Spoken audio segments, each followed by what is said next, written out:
welcome to Oh What a Lovely Podcast, where the First World War meets popular culture.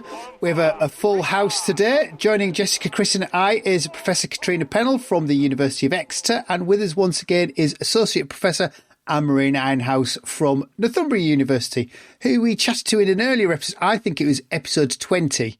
And today we're going to be discussing how the First World War is taught in... Well, let's just say how the First World War is taught, because I'm not sure where it will lead us in the end, and how it's culturally remembered. I think this is a fascinating topic, and one reason it's particularly pertinent is that my daughter came home from school a few weeks ago being told that she had to do a presentation on how music in history brought people together, and she decided to do Oh, It's a Lovely War. It all feels very relevant. Apple doesn't fall far from tree, etc. Well, we did. She'd had a month or so of me listening hardcore to the soundtrack before we dragged her to the theatre to watch it. Yes, my children also got dragged to that production, so we are indoctrinating as we go. Yeah, on a field trip. But I wonder if you'd like to tell us how you first came to the topic. I don't know who wants to kick off. Anne-Marie, do you want to go first? Well, I feel it might in some ways be appropriate for Catriona to kick off, because our original project, which now feels and is quite a long while ago, over a decade ago. Isn't it at its centenary anniversary already? Exactly. But, you know, that started with Catriona coming to me saying, hey, you seem like someone who might also be interested in how the First World War is taught in secondary schools. Shall we get together and find out more? Yeah, this was, gosh, when was this? This was like 2010, 2011 kind of time. I just secured my permanent job here at Exeter. That was 2009. And we met at an International Society conference in 2009, in fact. Yeah, I think it was just, you know, I was at that classic point of sort of trying to move out of the PhD project. I'd got the book manuscript, was starting to think about where I might go. And yeah, I was just really interested in the way that teachers seem to be held accountable for all the misremembrance of First World War history, particularly in Britain. This was quite clearly an opportunity for an interdisciplinary project. I'd met Anne-Marie. I was really impressed with her work. I really liked the conversations we'd had. Like any stellar academic, I wanted to work with people I liked and could get on with. So yeah, you came to give a paper, didn't you, Anne-Marie? And I remember sitting in my rental flat in Falmouth and us plotting to put in an application for what was at the time an exploratory award with the AHRC. I don't think it exists. Well, it doesn't exist anymore, but it was under a particular theme that they were pursuing called Care for the Future. And we just felt that the project potentially fitted, but particularly as we were approaching the eve of the centenary of the First World War. This seemed like an opportune moment to maybe stop teacher bashing so much and start engaging with educational professionals and practitioners to ask them what they thought and what they were doing in the classroom. No one really knew. Everyone was very happy to get angry about what was happening, but no one actually knew what was happening. So that's really the genesis of the project that became the First World War in the classroom, which, yes, is at it. Well, it ended 10 years ago this year. Yeah, absolutely. I think it ended up being expanded a little bit just to wrap up the report and such like. But yeah, 10 years almost to the day. And that's how long our final report has been out there as well. I think for me, it started really with an interest in the canonization of war writing or lack thereof, and what did and did not end up on school curricula, and at what point exactly, which is something that Dan Todman had written really engagingly about. But the question was, has this moved on, in the 21st century? What is the teaching of the First World War through literature looking like in schools? And how does that compare with how it's taught in history lessons? Is there overlap? Are there discrepancies? What do teachers think about what the other discipline is doing? It turns out, there's also quite a bit of disciplinary tension in some schools, or at least was at that point 10 years ago when we were speaking to teachers. So all of that was really of interest to us. And we ended up having to narrow down what we were doing quite significantly. So we ended up looking just at English, specifically English secondary schools, even though when we put out our public survey, we did get some people get in touch or even fill in the survey despite our little disclaimers, who were based in Scotland or Wales or even overseas. And some inquiries, I think, also from primary school teachers. And in fact, the most recent conversation I had with the latest intake of students, where I was asking, so where have you encountered the First World War before, ended up being yielding two students who said, yeah, we covered the First World War. And I said, oh, when? GCSE, A-level? They said, no, in primary school. I haven't yet had the chance to follow up and elicit details. Well, I know simply from having children at primary school level that, and this was actually something that we didn't really factor into our project, but my sons are encountering the First World War through remembrance. So this time of year, poppies will be appearing in their school corridor to raise money for the British Legion. There will be a ceremony that the school will participate in. So it's interesting. I mean, we very much formulated the project around what was going on in the clue is in the title, First World War in the classroom. We were looking at curriculum, and we were really interested in the way that most school children in England are exposed to the First World War in year 8 in their English literature classrooms, and then they encounter it in year 9 in their history classrooms because of the nature of the Key Stage 3 curriculum going chronologically from year 7s, 8 and 9. So they end up in the 20th century in year 9. So we were really interested in exploring, what that relationship was between young people believing that they were learning about the history through the literature, and then what that did to their historical framing once they reached year 9. We didn't have capacity in the grant to explore things like remembrance and rituals, which I did go on to look at in later work. But certainly this project with Anne-Marie, we were looking at English literature and history in the classroom. And I think the key thing for us, wasn't it, Anne-Marie, that we really wanted to work with teachers. I know that now in academia, when we're writing these grant applications, we very naturally think about impact and engagement with external stakeholders. That's become very common parlance now. But I think 10 years ago, it was still quite new. And we were really committed to a sense of collaboration, not extraction, not accusation or judgment. We wanted to work with teachers to allow them to tell us what they were doing, why they were doing it, how they might like to do it differently, what constraints were upon them. I mean, that for me was really one of the most powerful things about the project, was really understanding the constraints within the teaching profession in this country, which have only got worse over the past 10 years. I hadn't really occurred to me that the English department might teach it in a different year than the history department.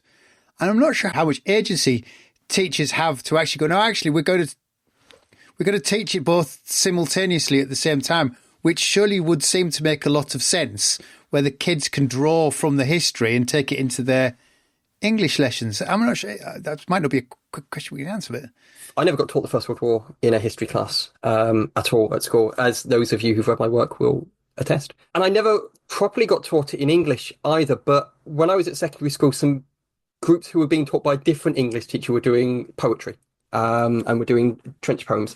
But the First World War never came up in primary or secondary school when I was at school. I think one of the questions we did ask was precisely what we've just discussed, and that is, how much are teachers able to influence when they teach the First World War, and how much collaboration is there between departments? And the answers were overwhelmingly that there's very little agency that individual departments have. It really depends on, it's all steered by either exam boards or plans that are already in place where departments operate separately. We had very few examples where people said, okay, actually, yeah, we do work together, but often as part of something a bit extracurricular. So sort of a special week, project week, where all the departments might come together, and then it wouldn't just be history and English, but it might also be, religious education and maybe chemistry, doing something unspeakable with poison gas. IT as well, wasn't it? Computer technology came through as an opportunity for interdisciplinary working. So doing things like looking at census records or exploring the National Archives as a way of developing technology, literacy in technology, as well as learning a bit more about that particular topic, which I guess speaks to what we, again, are now more familiar with post-centenary, which is the incredible digitization that went on during the centenary. I mean, I'm Anne-Marie now. I mean, one of the things that came out of the project really strongly was teachers were saying, we don't need any more resources. This wasn't a project that was about creating teaching resources, which is often, I think, can be shorthand for doing impact. I'm doing bunny ears with my fingers. I realise do that on a podcast, but quite often in the early stages, I think, of grant applications trying to engage with impact work, it was like, we'll produce teaching resources. But it was quite clear from the teachers that we were engaging with that, you know, it was, particularly on this topic, it was not a question of lack of resources. In fact, if anything, it was too much material and actually requiring support to navigate their way through it. Was there any discussion at all about bringing in languages to this, you know, French and German? And I'm thinking of this partly because I know my children's school, they do the First World War Year 11, actually. It's part of the GCSE curriculum that they're doing. And they do a battlefield tour. And I think it's definitely led by history, but I think they've got some of the German and French departments. My kids' school is quite good on languages. It is a private school, I should say at this point. My impression of the educational offer around the First World War in Britain is that it is monocultural to a startling degree. Or am I wrong? I don't think I recall any example, except maybe that one school, which from memory might also have been an independent school at any rate, that had a project week where they might have brought in the languages department as well. This definitely didn't stand out as a regular feature. And I think the point Chris made, you know, in terms of the First World War sort of propping up at almost random moments, but not really sort of connected. And as part of units that weren't necessarily about the First World War. So, you know, a bit of the First World War might come in if you were teaching the Russian Revolution, insofar as it relates to that. And actually from, you know, just again, conversations with students right now, Russian history seems to be having a real moment in secondary history in this country. Similarly, I'm noticing as I talk to more A-level students, you know, through admissions processes, the Middle East is coming up. I know that there is an A-level unit around the Arab-Israeli crisis, very, very timely. I know a lot of students are familiar with things like Sykes-Picot and the Balfour Declaration, which then tangentially kind of leads them back to the First World War, or at least the aftermath of the First World War in that particular part of the world. Or it might be, you know, speaking for English literature, English languages, might be as part of a unit on poetry, maybe conflict poetry more broadly. And the teacher, if they have that particular interest, might, from a long list of possible poems, choose some First World War related poems, if that's something that they're familiar with. But that's often very much steered by the comfort zone of the teachers. And I think one thing that's worth repeating, we've said it many a time, including in our final report, is that, of course, the teachers we spoke to, the teachers who responded to our survey, were very much a self-selecting group with an existing interest in the First World War.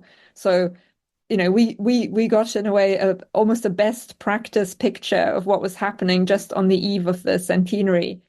And there will have been many schools where perhaps less was happening, or things were even less coordinated or reflected upon less. I would just add as well, your point there, Anne-Marie, about, you know, the selection of literature was very much down to resources as well. You know, teachers were not really in the position to suddenly suggest to their head teacher or their head of department, let's do a whole new anthology and let's go and spend, you know, hundreds and hundreds of pounds on resourcing this, when they'd already got a particular anthology, whether that was an anthology of First World War poetry or an anthology of conflict poetry more generally. But resources, time, and exam specifications were really, really crucial in constraining what the freedom with which teachers had to operate. I mean, teachers, as Anne-Marie's pointed out, you know, we were talking to best practice colleagues, they were doing some incredible things, but they were also very, very constrained And that was even more so in situations of state schools as opposed to independent schools. I just wanted to quickly flag up something that you mentioned in passing there, Catriona, where you were talking about kind of year 11 students doing bits and pieces, and because of the Middle East has kind of risen in prominence, they have an awareness of Sykes-Picot and they have an awareness of the Balfour Declaration, which that's actually quite a big thing. It's like, go back to like my school generation, or like these are not things that people know about, like the Sykes-Picot Agreement or the Balfour Agreement. I think it's interesting how that's a massively important aspect of the Middle East, which is now making its way through the system in a way that absolutely would not have existed when I was at school, and probably for a wave or two after me. Oddly, Chris, I did Sykes-Picot for my GCSE. But you're very old. But I didn't do the First World War. My GCSE started in 1919 and stopped in 1939, and my A-level stopped in 1914. So I completely missed anything sort of directly to do with the First World War at school. But I suppose there's also the element of it that certainly at A level I get the impression, and this is I'm like Catriona going on, talking to students at Open Days who are self-selecting in that they are thinking about going on to do an undergraduate degree in history. It's not just that they are doing Russian history rather than the history of the First World War. It's that they're doing women's Russian history, rather than political and diplomatic history. I'm wondering, was there a sense in which education always, particularly where the First World War is taught through English classes, that it's of the two Western fronts, it's the non-military, non-diplomatic Western front that gets taught? Was that the sense that you were getting, that it is the social and cultural history that was being emphasized in schools? I think that's probably fair to say, yes. I mean, certainly, obviously, in literature classes and English classes, you would normally turn to the well-established texts, easy to get hold of, and or frequently, especially for younger year groups, pre-GCSE or at GCSE, you might turn to young adult children's fiction written now, Michael Morpurgo, of course, looming large. And again, some teachers were themselves skeptical about that and said, I know it's not necessarily good history, but it's engaging them. And in any case, I remember one teacher saying, in any case, if you've got, coming back to Catriona's point about availability of resources, if you have, a class lot of copies of Private Peaceful in the store cupboard, you're going to use them, and at least it gets them on board. This is actually something that, in the course of beginning to co-edit our special issue on teaching the First World War now, we've sort of started revisiting. We've had our first submission for that, and that prompted some discussion around, what might be happening now, and whether perhaps in the present moment, other forms rather than literature might be taking the place of the means of emotional engagement, sort of getting the students on board and emotionally switched on to then be able to facilitate some deeper learning. And the question is that still going to be literature going forward, or is it going to be film? Is it going to be potentially, even looking at Chris here, video games? Yeah, that point about empathy and encouraging children to put themselves into the shoes of those that went before them through the medium of animals, I found very, very striking. And Anne-Marie and I were able, with colleagues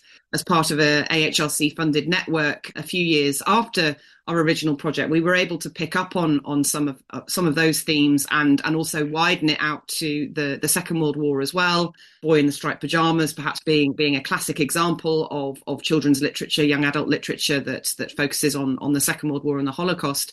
But I found that particularly interesting. We ended up running a workshop actually called The Empathy Effect. And Anne-Marie ended up editing a special issue of Issues in English on the empathy effect. And yeah, I found that really fascinating.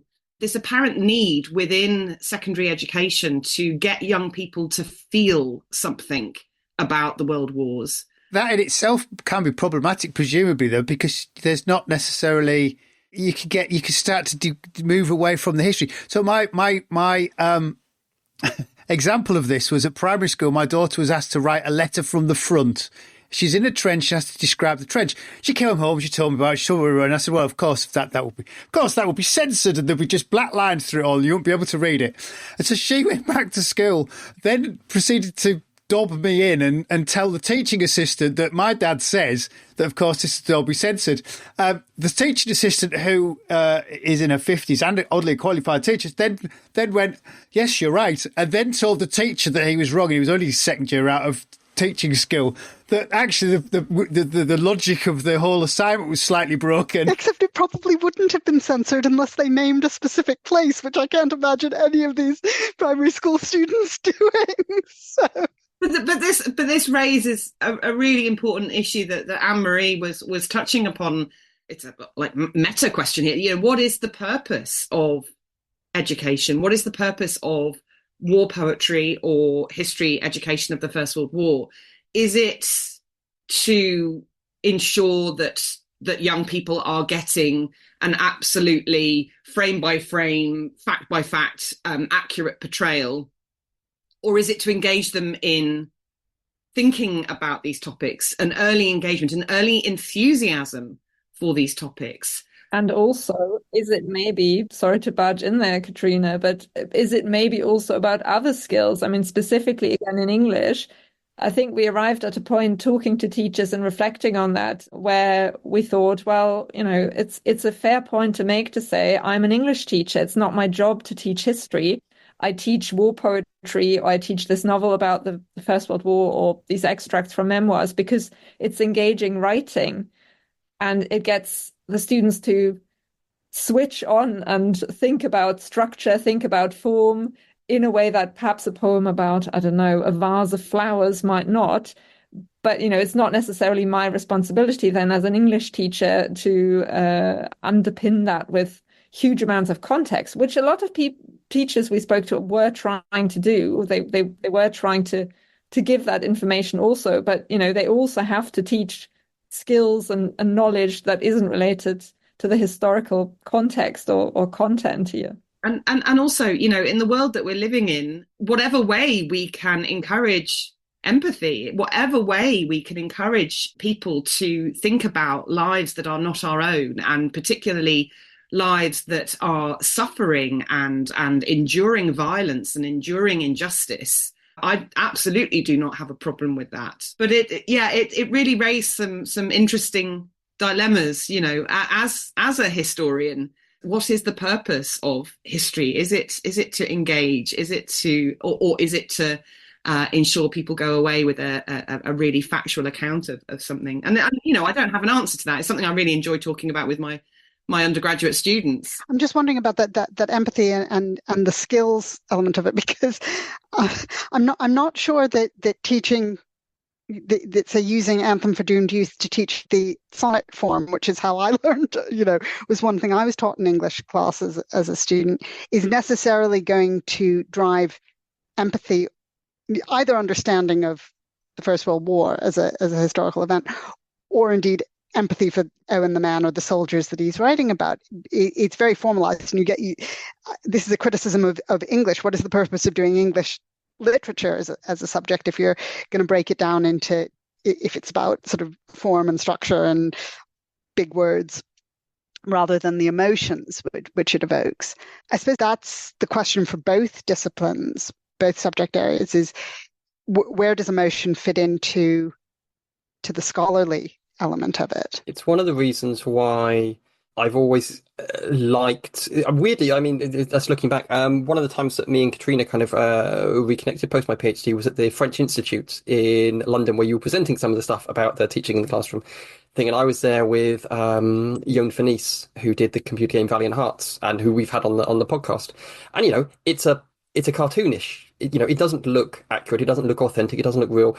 But one of the reasons why I've enjoyed using it over the years for teaching is because it's about how it feels. There's an emotional resonance aspect to it, which isn't simply, war is hell and war is bad for you.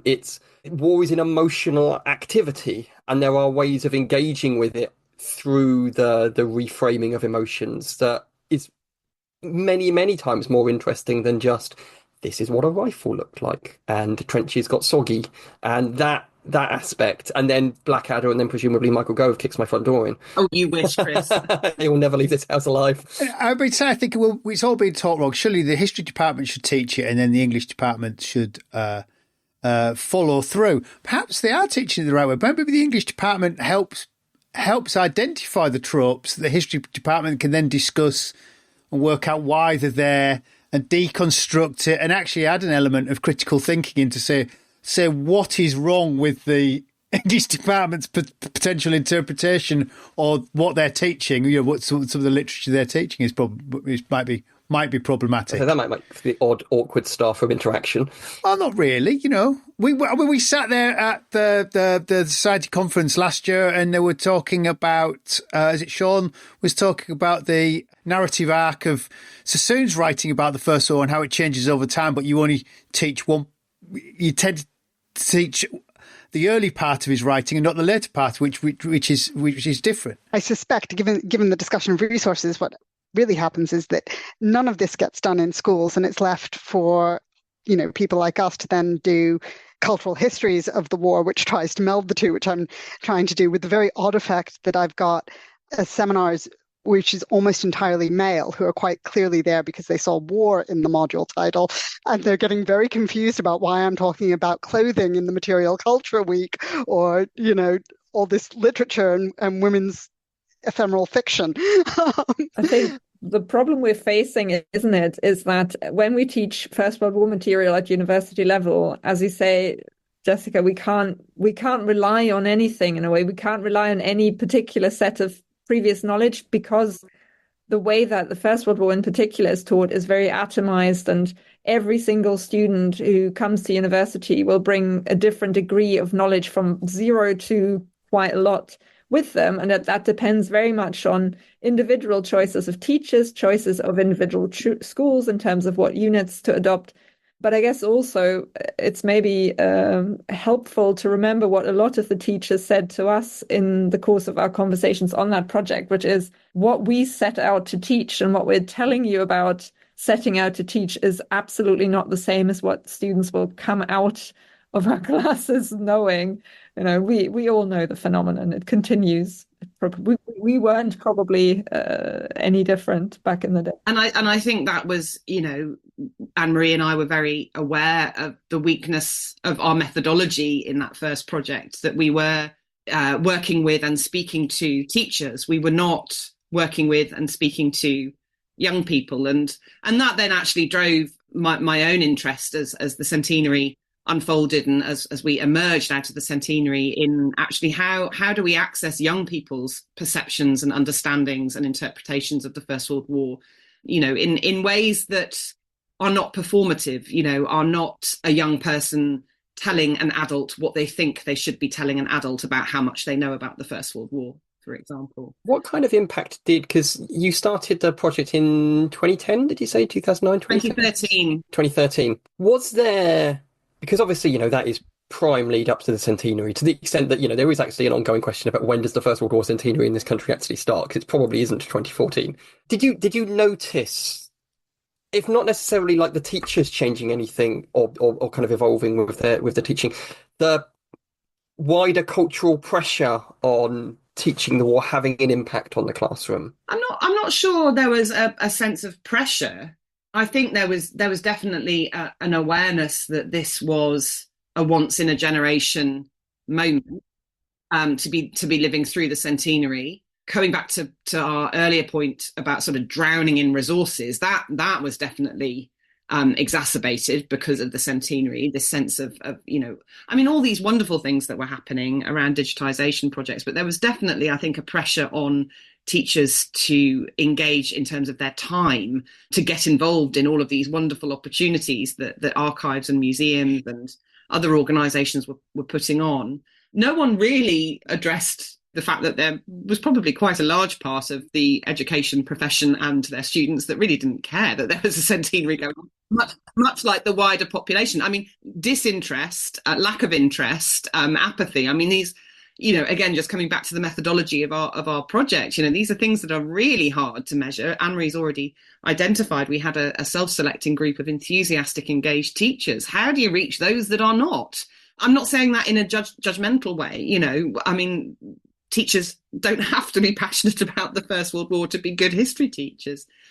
I was just thinking there. Sorry, I'm just circling back to what Anne-Marie was saying. Are there other moments in history where our colleagues at university are sort of worried or concerned or frustrated by the knowledge that their students bring to the seminar table from their secondary or primary experience? Is this a uniquely First World War problem, or do our early modern colleagues bang their heads against their desks because of what young people are being taught at secondary level history? I mean, I don't know the answers to this. I do wonder if we, as First World War historians, get particularly caught up. I can think of at least one early modern colleague I have who works on early modern France, who every time a student at an open day says, "Oh yes, I did the Tudors," sort of buries her head in her hands and goes, "Oh no." You know, I think there is an element in any subject that at university level we're weird. We're doing things in far more depth than anyone would expect us to, and we know more about our little bit than can possibly be taught in schools. Even the sort of foundation stuff, we're all probably at the stage of our career. Angus is earlier career than most of us here, but you know, coming with a background of quite a lot of historical research even before he did his PhD, where we're so familiar with the foundations, we forget that it's not stuff that most people know about. And I think that's true across the piece. Okay, let me rephrase the question. Sorry, I'm turning into podcast interview now, but let me rephrase. Are there any other examples of a Secretary of State for Education, like aforementioned Mr. Gove, getting really quite agitated, worried, upset, you know, obviously based on incorrect information, but when's that ever stopped a politician? But is there any other example of a Secretary of State for Education getting worked up about a history topic in the way that he did in January 2014 about the First World War? See, I think that the answer to this question is that some of the, as both you and Jessica are saying, you know, there is something about historians and there is something about First World War historians, and we can be a little precious about our things. But I'm not sure if there is a similar historical moment that so exists in popular culture, but is perceived by us to be so wrong in the way it's perceived in popular culture. I think we're being a little bit nationalistic here. And Marie's smiling because my answer to Catriona's question would be, well, just look at what's going on in the States with discussion of teaching of race, and obviously and then there's the history wars in Australia as well. I was genuinely thinking about the British case, though, because in the British case, the way that the First World War is popularly viewed, and you know, as the centenary proved, the needle didn't move a huge amount on it, has been so out of step with kind of academic mainstream view of the war for ages. And you can say the same about maybe the Second World War, but it's not viewed as being the impediment, I think, with my colleagues who look at the Second World War in the same way as it might be viewed as the First World War. I guess the biggest parallel, and actually one that informed the way that we planned our project quite significantly, is probably in Britain or in UK schools, is probably the Holocaust, which is situated a little differently in that it's actually mandatory to teach about it. But of course, even though there's plenty of guidance and plenty of resources available, so similar to First World War material, you know, there is lots out there that's trying to to help teachers teach the Holocaust effectively, responsibly, etc. I think still, if you speak to any Holocaust historians, you know, they'll often be despairing, and many teachers as well will be despairing. I mean, Catriona, you mentioned earlier the infamous boy in the striped pajamas. You know, reams of educational scholarship as well as historical scholarship have been written about all that's wrong with using that book for teaching. And the question of empathy really arises there, because in a way, empathy is all that book has to offer, and arguably even fails there, I suppose, or directs it in entirely the wrong direction.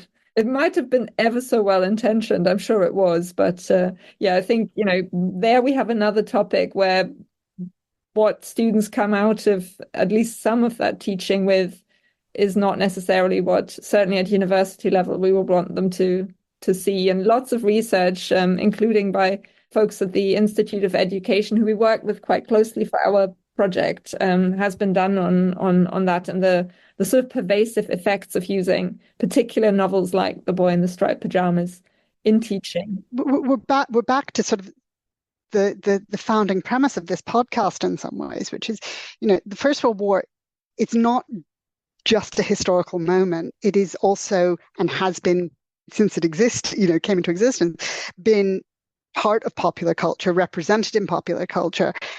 And I suppose the troubling thing as a historian is the extent to which teaching or public communication about the war is done through cultural production that isn't history that has been done since the war, the regeneration effect or the Blackadder effect. I don't think anyone is saying Pat Barker is a historian. She's a fantastic novelist, but she's not a historian. She's writing a version of history that has come to become history. The number of times that regeneration or birdsong get sort of references, well, that was the history of the war. Well, no, it's the history of the culture of the war, but not the war itself. And then that happens with Private Peaceful, with Boy in the Striped Pajamas in the school setting. And one of the things that I think students do take away from school is the sense that this is what I was taught was the history in school. And then they encounter more scholarly history later on and go, but why was I never taught that in school? I guess a different question is also how much the teaching that they do get in schools might be overwritten by also having been taken to see, say, a production of War Horse, or had a screening of the adaptation of The Boy in the Striped Pajamas for the Holocaust. So that comes back to this question, no matter what teachers plan to teach, it's very vulnerable to the pervasiveness of particular ideas, things, tropes, viewpoints in popular culture, which the students will be exposed to and which might have a more powerful influence on them than what actually happens in the classroom. Well, I was going to say, presumably this has changed. I mean, your studies 10 years ago, but I was actually thinking, Michael Gove, heaven knows how old he is, 60, it would mean more to his generation. An 18-year-old now, it wouldn't be, his grandfather would probably not even fought in the Second World War. It really is a long way away. So any relevance to people, well, there is no relevance to, a 14, 15-year-old child now. They have no idea. It's as relevant. The history is as irrelevant as, say, the Boer War to them. But weirdly, the cultural history that they live with, the baggage that is taken from the First World War, remains, which is really your point, Jessica, much more relevant to them. They can get these cultural pointers from books. The Michael Moore Purgo's, I would say Blackadder. Blackadder's 40 years old. I'm not completely sure. Last time I asked a load of 18-year-olds if they'd ever seen Blackadder, only one of them stuck his hand up. Yet we always go back to Blackadder. And I'm not sure, I did put, I have made a note this morning to make my daughter watch it all. But it did occur to me that even Blackadder might have moved on before, since from Blackadder, and what has subsequently replaced it with 18-year-olds. Well, that was always the thing, the issue with Gove's thing, because he said, it's all been done by Blackadder and the Monocled Mutineer. Like, the Monocled Mutineer was screened once and has never been available since. No one's watched it. And Blackadder was 40 years ago. So what are we concluding here? That Michael Gove, as Secretary of State for Education, didn't know what he was talking about? Well, no, perhaps it meant more to him being an old fella. Even 10 years ago, the teachers were saying just that. Like, firstly, you don't seriously think that we just, walk into the room, pull out a DVD, screen Blackadder, and then, leave it at that. We will, of course, teach around it. And secondly, they said, and that's very much been borne out, I think, by all our conversations with the youth, they don't know it unless, an old person has made them sit down and watch it. It's not really culturally relevant to them. And it also, if they have sat down and watched it, it totally underestimates a teacher's ability to encourage asking questions to that material, as you would do to any source material. And that's all Blackadder is source material.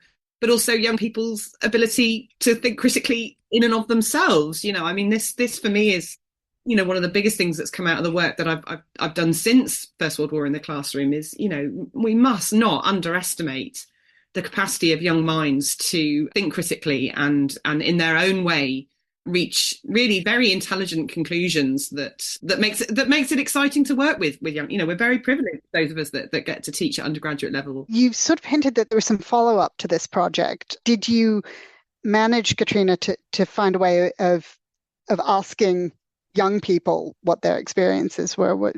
Was that a follow-up? Yeah, so the project developed in terms of the centenary of the First World War. I was very heavily involved in the government-funded battlefield tours programme. So the government funded the opportunity for 2 state school children from every state school in England, which amounts to about 8,000 young people total, to go on a 3.5-day tour of the Western Front. And so I was involved on the advisory board.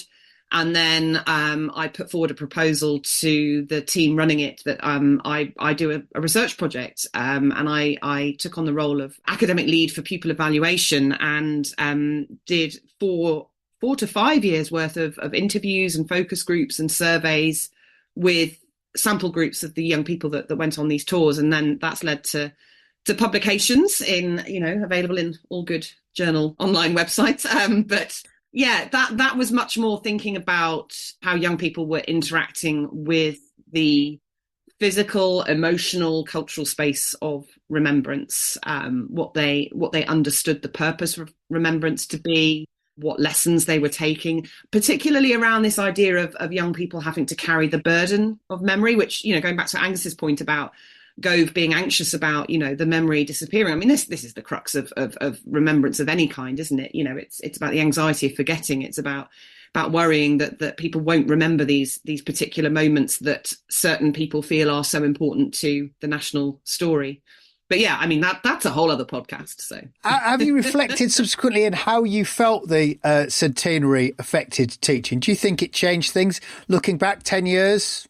I think it produced a lot more resource material.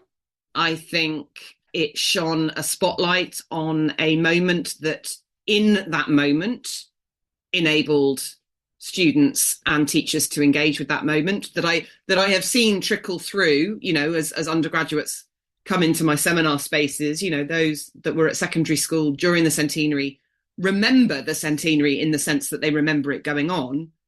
But I would say that's about it. I was going to say it's not changed. Those trickling in this year are not going to remember, or their education hasn't been changed by the centenary. I would say not. I mean, I haven't done an in-depth study on that, but I'd be interested to hear what Anne-Marie has to say from the literature point of view. No, certainly I wouldn't say that there have been any lasting changes. I think while extra resources were available and extra prompts and public enthusiasm was available, teachers might have temporarily done a little bit more around the First World War in literature as well as in history. But I don't think that's really been a lasting effect. And in fact, Catriona will probably also remember that one thing that ended up indirectly getting us in trouble was that in our focus groups with teachers just before the centenary, I think one teacher had said, I'm a bit worried that 4 years of relentless events around the First World War will just turn the students off it, and they just won't be interested anymore. They'll have centenary fatigue or First World War fatigue. And that was then picked up, unfortunately, in, the originally one piece that we managed to get in any paper to report on what we were doing as a kind of headline statement, but it was rephrased to say, young people turned off by war over centenary. That then got picked up by everyone's favorite online paper, the Daily Mail Online. And you can just about imagine what the comments section looked like. God, I remember that. It was horrendous, just even watching from the outside. What lessons, Catriona and Anne-Marie, did you take from your collaborative project on First World War in the classroom? Well, I learned significant immediate media training. That's what I learned. Just thinking about that kind of, if these 4 years of grueling kind of centenary things all kind of exhaust the students and they won't be interested in the First World War. And there's an element, as First World War historians ourselves and, all members of the First World War Society, and, we'd like that to continue. That actually, we do want people to be interested in it. But there's a wider question of, is that a bad thing for the generation to be coming out of school up 4 years on with a reframed view of the First World War, which is kind of unburdened of it because of the 4 year of like having it hammered into them. Is that necessarily culturally a bad thing for them, or is it just a different thing?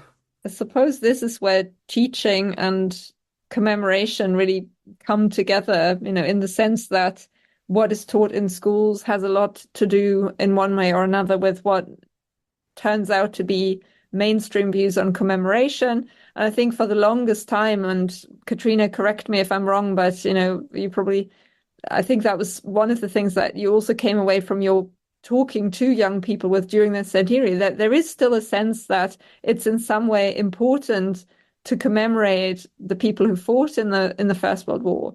But I don't think that, even 10 years ago, students were necessarily sure exactly why, or they might have very, very skewed by contemporary values, ideas of why that might be necessary and relevant. And of course, living in a moment now where there are wars going on right now and where we're witnessing public debates around, what we should do about that right now, this whole question of we must teach about this, we must commemorate in order to prevent all of this happening again seems, hollow as ever it has, perhaps. It makes me think that maybe scholarship has had a bit more of an influence longer term, because the way in which the BBC approached commemoration was through family stories, was through fundamentally taking on the cultural turn in history, taking on social history in a way that, wasn't there in the 60s, wasn't there in the interwar period, so that the war became about people's families. Anyway, I have a slightly hopeful thought on that. Maybe we can revisit why I think academia had more of an influence on the centenary than we perhaps think at another time. To be honest, I think it's something we can only do 10 years out. That's perhaps a follow-up. Right, well, I'm aware where are our time constraints. I don't think we have any idea where we're going next month. We need to maybe explore Christmas with Mark Connolly, as is traditional. In this house, we recognise the long-standing traditions of the Christmas period, and they involve Mark Connolly. Well, Anne-Marie, Catriona, thank you very much. That was great. I look forward to watching my daughter progress through secondary school and the English and the history syllabus to see if she gets on. Let us know what's going to happen. Feed it back. Yeah. Yeah.